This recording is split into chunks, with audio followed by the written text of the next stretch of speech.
Lors des auditions à l'aveugle de The Voice diffusées ce samedi 18 mars 2023 sur TF1, Arslan a séduit plusieurs coachs, dont Amel Bent, qu'il a choisi de rejoindre.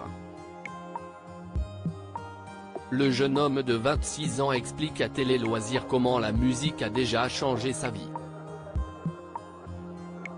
Arslan, âgé de 26 ans, a ouvert le 4e numéro des auditions à l'aveugle de The Voice le samedi 18 mars 2023 sur TF1.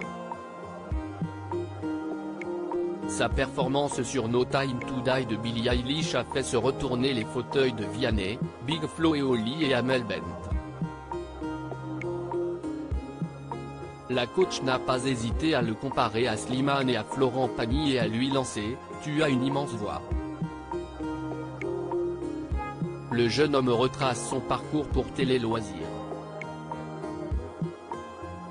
Arslan, The Voice 2023, il y a de la vulnérabilité et de la sensibilité en moi lors des auditions à l'aveugle, vous avez confié que votre prénom est d'origine perse.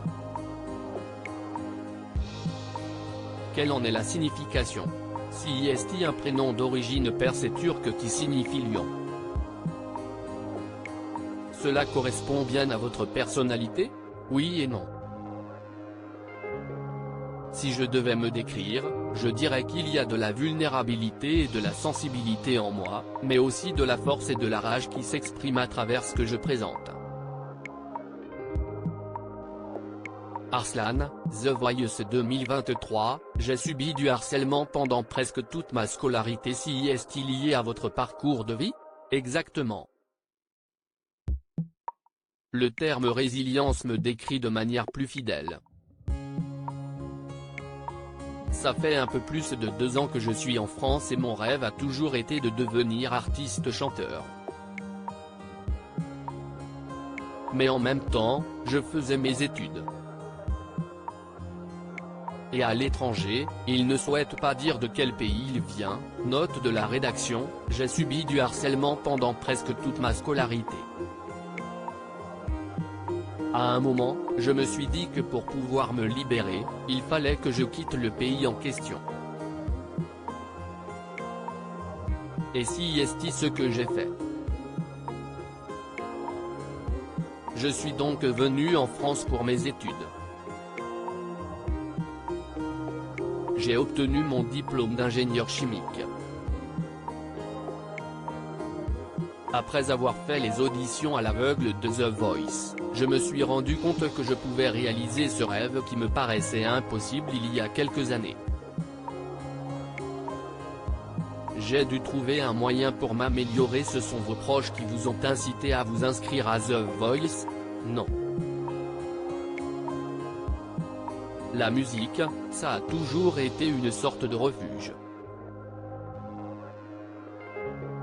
À chaque fois que je ne me sentais pas bien, je m'allongeais avec mes écouteurs et je m'imaginais sur scène en écoutant des artistes comme Céline Dion, Mariah Carey ou Freddie Mercury. Cette sensation-là m'apaisait. La musique m'a aidé à traverser les étapes les plus difficiles de ma vie. Quand j'ai commencé à chanter, je me suis rendu compte que je n'étais pas très talentueux. J'ai donc dû trouver un moyen pour m'améliorer et j'ai pris des cours d'anatomie de l'appareil phonatoire, mais aussi du coaching vocal. Combien de temps vous a-t-il fallu pour maîtriser votre voix? 5 ans environ. Je m'occupe de Bernard au quotidien. Dans le portrait diffusé sur TF1, on voit que vous avez une vraie complicité avec Bernard, un monsieur dont vous vous occupez au quotidien. J'ai fait sa connaissance quand je cherchais un travail d'appoint pendant mes études. Si est un monsieur extraordinaire et un scientifique comme moi. Il a 77 ans et il est atteint de la maladie de Parkinson depuis 20 ans. Il avait donc besoin de quelqu'un pour l'aider au quotidien. J'ai introduit la musique dans sa vie. On est dans le même immeuble. J'habite dans un studio au-dessus de son appartement. Mon rôle auprès de lui s'est accentué après le décès de sa femme, il y a 1 an. Dans The Voice, vous étiez accompagné dans les coulisses par 2 personnes. Qui sont-elles pour vous? J'étais accompagné par Katia et Gérard. Si est une très belle histoire. Quand j'étais dans mon pays, ils sont venus animer un atelier d'écriture. J'avais 16 ans et c'est là que j'ai composé ma toute première chanson avec eux, le jour où je suis né. J'ai gardé contact avec eux et 10 ans plus tard, je les ai retrouvés à Paris. Je tenais à ce qu'ils soient là pour les auditions à l'aveugle car ils sont très importants pour moi. On m'a conseillé de choisir le coach qui me veut et non pas celui que je veux. Aviez-vous déjà en tête le nom d'un coach au cas où un des fauteuils se retournerait? On m'a conseillé de choisir le coach qui me veut et non pas celui que je veux. J'ai donc écouté attentivement chaque coach et j'ai choisi Amel car elle m'a compris. Souhaitez-vous faire de la chanson votre métier? Absolument. Je compte faire de la chanson mon métier parce que quand je chante, je suis heureux.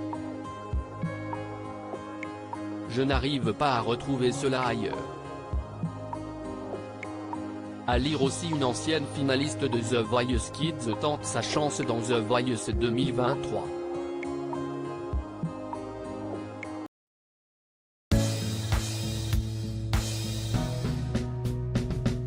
But there's all times through the rough times I think